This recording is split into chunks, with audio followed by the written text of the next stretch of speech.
Goeiemôre, dit is ons tweede koffiegesprek met ons Helpende Hand Studietrust studente. Wat 'n voorreg, in die begin van die jaar het ons weggespring en vir mekaar gesê, baie sterkte vir die jaar wat voorlê. Baie geluk met jou Helpende Hand studiebeurs toekenning, studielening toekenning. Dit is vir ons 'n besondere voorreg dat ons jou as student in ons familie kan intrek. En nou mense kan ook voel, maar dis vroeg in die oggend en hier in die winter is dit nou nog koeler as in daai somergesprek. En mense kan voel, maar is dit nodig om so vroeg bietjie in te skakel? Is dit nodig om saam te luister? En dan is die antwoord ja, want in Helpende Hand werk ons met gesinne. En ons is soos een groot familie hier saam. As ons saam sit 'n koffie drink vanmôre, dan is dit of vir jou as studente sê, jy's nie ver nie, jy is nie geïsoleerd nie, jy's nie alleen nie, jy hoef nie bang te wees vir die eksamens wat voorlê nie, dis een van die dae eksamen. En ons bedoeling in hierdie tweede koffiegesprek is juis om vir jou te sê, hou moed en vang spoed. Die gedagte agter dit alles is om te sê, ons besef dat terwyl jy studeer, gebeur daar 'n klomp dinge in jou lewe. Die lewe gaan ook vorentoe en 'n mens besef daar is 'n klomp dinge wat elke dag met elke mens gebeur. Ook in jou familie, ook in jou gesin, ook in jou werksomgewing, en ook in jou klas en by jou rondom jou boeke en rondom die kursus waarvoor jy ingeskryf het. En in al hierdie dinge kan dit gebeur dat 'n mens dalk soms voel, maar nou begin ek uitsak. En dis juist nou wat jy nie moet uitsak nie. Dis nou wat ons vir jou sê vanoggend hier van die Helpende Hand se kant af, ons help jou studeer. Ons het daardie lening toegeken omdat ons jou vertrou. Omdat ons weet dat jy op pad is vorentoe en omdat ons weet, ons wil graag hê jy moet die kwalifikasie kry waarvoor jy ingeskryf het. So van ons kant af, hou moed en vang spoed. Dis tyd vir studeer. Mens moenie nou in die eksamen verslap nie. Mens moet juis nou moed hou en mens moet juis nou vorentoe gaan. Ek wil julle daaraan herinner dat 'n mens eintlik so dikwels lees dat atlete die by die 100 meter hardloop. Mens hoor so maklik dat hulle sê die belangrikste sekonde is uiteraard as jy wegspring, moet jy goed wegspring. Maar is dikwels daardie sekonde wat jy verloor as jy net voor die eindstreep begin rustig raak. Dit is belangrik om 'n volle 100 meter deur te hardloop. Ons dink aan soveel rugbyspanne wat juis in die laaste minuut verloor en hulle verloor juis omdat hulle dikwels nog voor is tot op die einde en dan net 'n oomblik konsentrasie of fokus verslap. En dan lees ons so dikwels as mense aan die negatiewe kant toe kyk, hoe die navorsing vir ons wys hoe baie keer gebeur motorongelukke as mense die naaste aan hulle bestemming is. En as mens mooi daarna gaan kyk, dan gaan dit daaroor dat 'n mens dikwels fokus verloor die oomblik as jy die naaste aan die einde is. Vanoggend wil ek vir jou sê, hou moed en vang spoed. Die eksamen is voor, die semester is eintlik verby. Die rede vir die koffiegesprek is om vir jou te sê, ons onthou nog van jou. Ons het nog nie vergeet dat jy daar is nie. Ons het nie net 'n inbetaling in jou studierekening gemaak nie. Jy is vir ons 'n persoon wat ons weet moet voorberei, wat moeg raak, wat nie noodwendig lus het vir jou vakke nie, wat nie al die vakke eweveel onder beheer het nie. En dan in ons, as ons vanoggend saam kuier sê, dit is so, dat eksamen is nie noodwendig die lekkerste deel van student wees nie, en tog onthou mense dit, tog is dit bruggies wat 'n ou moet spring en moet deurgaan. Ek wil julle graag herinner aan Hebreërs 12, waar geskryf word oor die belangrikheid van moed hou en volharding, en dan skryf hy dit so mooi tot die einde, en dan in daardie Hebreërs skrywer sit baie klem en baie fokus op die gedagte van volharding. En as ek nou vir julle vanoggend met 'n woord wil los, dan is dit volhard. Mense het baie redes wat maak dit 'n mens langs die pad wil moeg raak.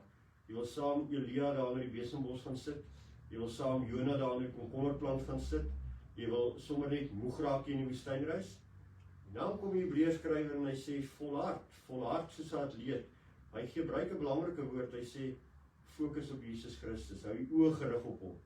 En ek weet nou nie wat jou vakke is wat jy al skryf nie, ek weet nie hoe lyk jou eksamenrooster nie, ek weet nie hoe was jou semester nie, ek weet nie hoe was jou punte wat jy tot dusver gekry het hierdie kwartaal nie. Maar nou, vir waar jy is dit belangrik dat ons vir mekaar sê, hou die fokus. Konsentreer, bly volhard soos iemand wat in Christus vashou en hou die oë op die wenpaal. Moenie daardie laaste oomblik verslap nie. Dit is ons by die Studietrust se opregte bede, dat jy ook in jou student wees, die vrede en die vreugde van mense ervaar. As ek jou kan los met 3 gedagtes. Hou moed, dit is belangrik, dat iemand wat moedeloos is, sukkel om te konsentreer, sukkel om te werk, sukkel om te doen. Tweede gedagte, vang spoed. Moenie kort voor die einde spoed verloor nie. As ons mekaar sê, hou moed, vang spoed, dan is die laaste ding wat ek wil by sê, totdat jy weet, dit wat jy wou doen, suksesvol is. So my laaste woord is tot sukses. Hou moed, vang spoed, tot sukses. Van ons by Helpende Hand Studietrust se kant af, ons is saam met jou in hierdie ding. Ons kry dalk nie die eksamen nie, maar ons weet, jy is in 'n tyd, in 'n fase van jou lewe, waarin jy 'n student is. Geniet elke oomblik daarvan. Onthou dat die Here Jesus gekom het, nie sodat jy moet oorleef nie, maar lewe moet teen oorvloed. En ons bede is dat jy ook in jou studietyd 'n lewe in oorvloed moet hê. Vir ons hier by Helpende Hand is belangrik, dat jy deel is van ons familie. Voel deel, werk hard, geniet die eksamens, hou moed, vang spoed, tot sukses. Baie dankie dat julle na my geluister het. So goeiemôre aan al ons studente, baie welkom hierso en dankie ook dat julle van julle waardevolle tyd gevat het om by ons vanoggend in te skakel en hier saam met ons te kuier. So ons het dit goed gedink om by die tema van hou moed, vang spoed 'n paar eksamenwenke en tegnieke met julle te deel. So ons almal weet die eksamen is 'n baie stresvolle tydperk, maar dit is gelukkig, dis tydelik en voordat jy jou oë uitvee, is dit klaar verby. So my eerste wenk aan julle vandag is julle is nie alleen in hierdie nie. Julle sal verbaas wees as julle sien hoeveel studente is daar wat met dieselfde som of met dieselfde konsep sukkel. Maar niemand is bereid om hulle hand op te steek en te vra vir hulp nie. So in hierdie eksamentydperk maak seker julle sluit aan by 'n studiegroep. Dit is regtig waardevol om saam te sit om 'n tafel om saam 'n moeilike som of 'n probleem op te los. As jy moontlik in 'n koshuis of 'n daghuis is, maak gebruik van daai geleentheid om so ook 'n stuurgroep te vorm. As julle dalk oud studente ken, tweedejaars, derdejaars, praat bietjie met hulle, hoor by hulle wat het vir hulle gewerk, wat het nie gewerk nie, wat was maklik, wat was moeilik, of daar sekere maniere hoe die dosent sekere vrae gevra het, gebruik al daai inligting om dit so maklik as moontlik vir julle te maak. Dan my volgende wenk is ook om seker te maak julle studierooster is realisties, julle tyd is beperk, so maak seker julle beplan dat julle genoeg tyd het om by al julle vakke uit te kom. Ek weet baie van julle is baie braaf en julle kan dink julle sal sommer die aand voor die tyd gehou deur nag om deur al die werk te kom. Nou ek hoef julle sê dit is nie volhoubaar nie. Al die inligting gaan sit in jou korttermyn geheue en dan wanneer in November eindeksamen kom, dan moet jy ongelukkig weer al die werk van vooraf leer. So maak seker julle beplan en dat julle genoeg tyd het om by al julle vakke uit te kom. Dan wil ek ook sê, maak seker julle woon al julle klasse by. Ek weet hier aan die einde van die semester as julle moeg en dalk moedeloos, julle het klomp take wat julle nog moet voltooi, dalk 'n klastoetsie wat julle hier of daar moet skryf, julle voel julle dalk nie tyd vir al julle klasse nie, maar as jy hierdie klas aan die einde van die semester waar die dosente gewoonlik goeie wenke gee oor die eksamen en ook hersiening doen oor die werk wat dan juist behandel gaan word in die eksamen. Volgende wil ek ook vir julle sê, maak gebruik van ou vraestelle. Meeste van die instansies of universiteite het 'n platform of 'n portaal waar jy toetse kan aflaai. Maak ook gebruik van ou studente dat hulle ou toetse vir julle kan aanstuur. Hierdie toetse gaan julle toelaat om te kan sien wat se tipe vrae word gevra, hoe word dit gevra, en dit gaan jou ook kan toelaat om te kan sien hoeveel tyd jy aan elke liewe vraag kan spandeer sodat jy deur al jou werk kan kom. Wanneer julle dan ook volleerd is en julle is vreeslik slim, kan julle dan vir julle 'n mock eksamen opstel, dan kan julle vir julle timer eenkant sit, gaan sit in 'n stil vertrek en toets jouself, kyk hoe goed ken jy jou werk, kyk hoe lank vat dit vir jou om deur die eksamen te kom. Dit gaan jou wys hoe goed ken jy jou werk, maar dit gaan jou ook selfvertroue gee vir wanneer jy jou toets ook skryf. Dan lewe ons ook in 'n digitale lewe waar dinge besig is om baie te verander. So baie van ons studente skryf deesdae aanlyn eksamen. Ek weet ons akademia studente maak gebruik van 'n program Proctoria, ander gebruik weer Invigilator. Nou hoekom ek hierdie vir julle noem, hierdie programme monitor jou rekenaar se skerm, die programme wat oop is aan die agterkant, jou kamera, sowel as jou mikrofoon. So 'n dag of twee voor die eksamen, maak seker hierdie programme werk aan julle kant. Ek weet baie van die antivirus of die antivirus sagteware blok hierdie programme. So jy wil nie daai stres hê die dag van jou toets dat jy dalk nie kan skryf as gevolg van iets tegnies nie. Dan ook met julle aanlyn toetse kom op spesiale reëls. So maak seker julle weet wat is hierdie reëls, maak seker julle weet of julle dalk mag opstaan en wegbeweeg van julle skerm af vir 'n badkamerbreek.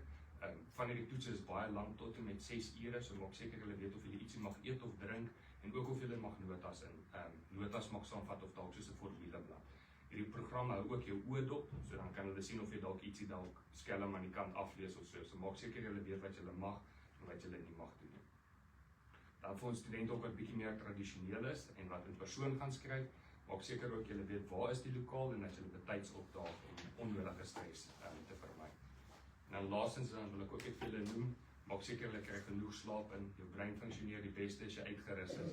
En dit gaan jou ook toelaat om dan ook die beste resultate te kan kry tydens julle toets. Ons wil weer eens vir julle baie dankie sê, hou moed, die einde is in sig en baie sterkte met julle toetse. Baie dankie Rian en baie dankie vir daai waardevolle wenke ook. Ek dink as ek nou terug gaan in SWAT sal ek nogal waarde daaruit gevind het om te hoor wat jy te sê het gehad het vir ons vandag. Met daai wenke is dit ook belangrik om aktief te bly. Ek weet eksamens raak verskriklik oorweldigend en soms het 'n mens net so 'n klein bietjie perspektief nodig. En 'n maklike manier om dit te doen is om net 'n vinnige 20 minute stappie te gaan vat en jou kop skoon te kry. Nuwe suurstof in jou brein te kry om jouself toe te laat om net bietjie te rus. Soos wat Rian genoem het, is dit verskriklik belangrik om goeie slaap in te kry om jou fokus te hou. Ek het so 'n bietjie feite gaan oplees oor wat dit beteken om aktief te bly terwyl jy swat en wat se waardes of wat se waarde dit het vir jou. En ek het raak gelees dat 20 minute van beweging help jou brein om nuwe breinselle te groei. En ek dink op die einde van die dag en as jy voorberei vir eksamen, is dit verskriklik belangrik om daai breinselle aktief en nuut en vars te hou. Ook verhoog dit suurstofvloei na jou brein toe met 15%. So as jy kan dink, as jy 15% meer vandag kan insit en kan net uit jou studies uit, gaan daai eksamen vir jou baie beter gaan. So hoe doen ons dit?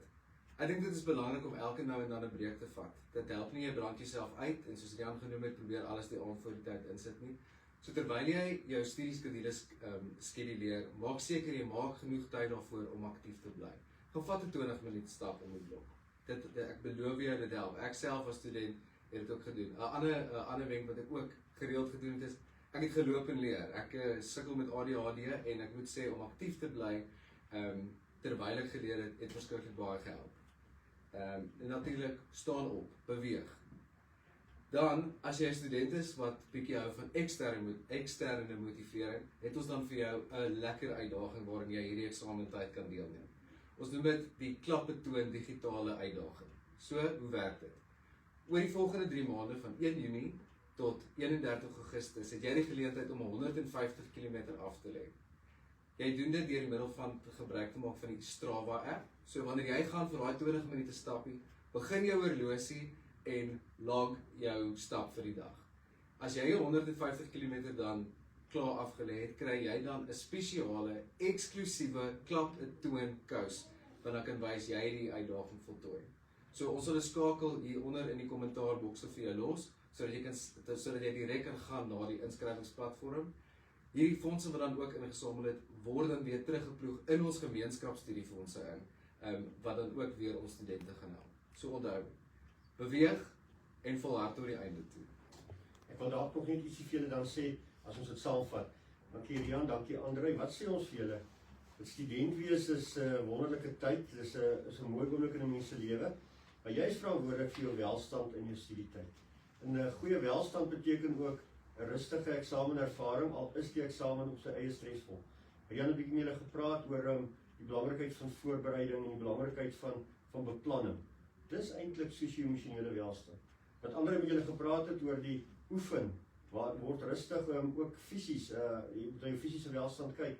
Dis niks anders as om te sê, maar ek het ook 'n liggaam wat belangrik is, sodat ek in hierdie tyd my brein moet laat rus en my liggaam moet laat oefen. Fisiese welstand is wesenlik. En ek het weggespring om vir jou te sê die belangrikheid van geestelike welstand. En as ons saam met jou praat, dan hanteer ons ook kulturele welstand, want ons sê vir jou behoort in ons groep, jy is deel van ons. So in 'n sekere sin het ons vanoggend met jou gepraat oor sosio-emosionele welstand, geestelike welstand, fisiese welstand en kulturele welstand. Dis die hart van Helpende Hand. Ons solidariteit Helpende Hand sê ons vir mekaar, ons is nie alleen nie. Ons is saam sterker as ons mekaar help en ons gaan met help mekaar vorentoe. In hierdie eksamen, ons dink aan jou welstand, ons doen vir jou voorbereiding, neem ook verantwoordelikheid vir jou eie welstand. In hart, met krag, tot hoop. Helpende Hand groete.